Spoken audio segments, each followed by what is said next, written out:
کمال ناصر افغانانو ته ښه خبر لري، خو بل خوا بیا د عبدالله بل ملاتړی همایون عبدالله ته سخت اخطار ورکړی، خو ولې او څنګه او ښه خبر افغانانو لپاره څه دی؟ ویډیو تر اخره راسره وګورئ. د ولسي جرګې وکیل کمال ناصر اصولي د ولسمشر غني عبدالله جنرال عبدالرشید دوستم او د ولسمشر غني دویم مرستیال سرور دانش پکې لیدل کیږي.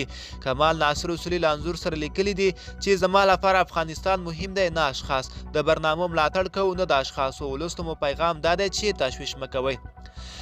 که څه هم دا انځور پخوانی دی، خو له اوسني حالت سره سمون خوري او نوموړی هم په داسې وخت کې خپور کړی دی چې په ټولنیزو رسنیو کې یو ځل بیا دا اوازه ګډه شوې ده چې ولسمشر غني او عبدالله یوې هوکړې ته رسېدلی دي او خپل منځ کې یې سره واک په سر جوړجاړی کړی دی.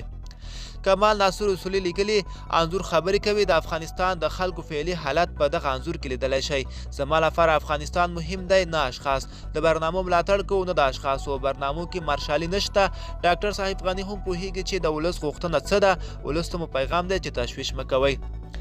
د کمال ناصر اصولي او د ځینو سرچینو له خبرو داسې ښکاره کیږي چې د عبدالرشید دوستم د مارشالۍ او د نیمایي حکومت خبره نشته دی او نه هم ولسمشر غني دا هر څه منلي دي. او بلخوا د ولسي جرګې پخوانی استازی او د عبدالله د ثبات او همپالنې ټاکنیز ټیم ملګری همایون په خپل یو پوسټ کې ویلي دي چې که چیرته دوستم مارشالي غواړي نو موږ بیا د عبدالله پروا هم نه لرو.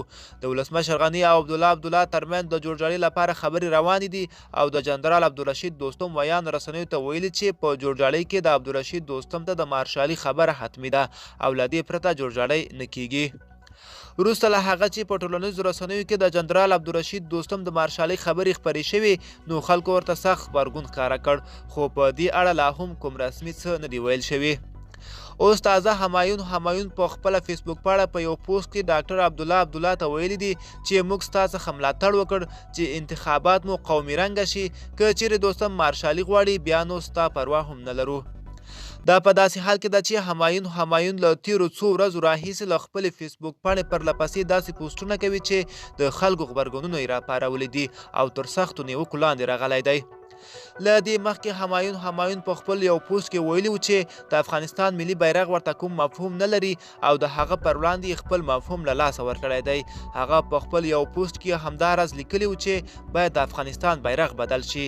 له هغه وروسته بیا همایون په خپل یو بل پوسټ کې په افغان کلمې نیوکې کړې وې او ویلي و چې 98 سلنه خلک په دې نه پوهیږي چې د افغان کلمې معنا څه ده. ملګرو دا زموږ چمتو شوی راپور. د لا ښکلي ویډیوګانو لپاره زموږ چینل سبسکرایب او تر بلې ویډیو ښه وخت.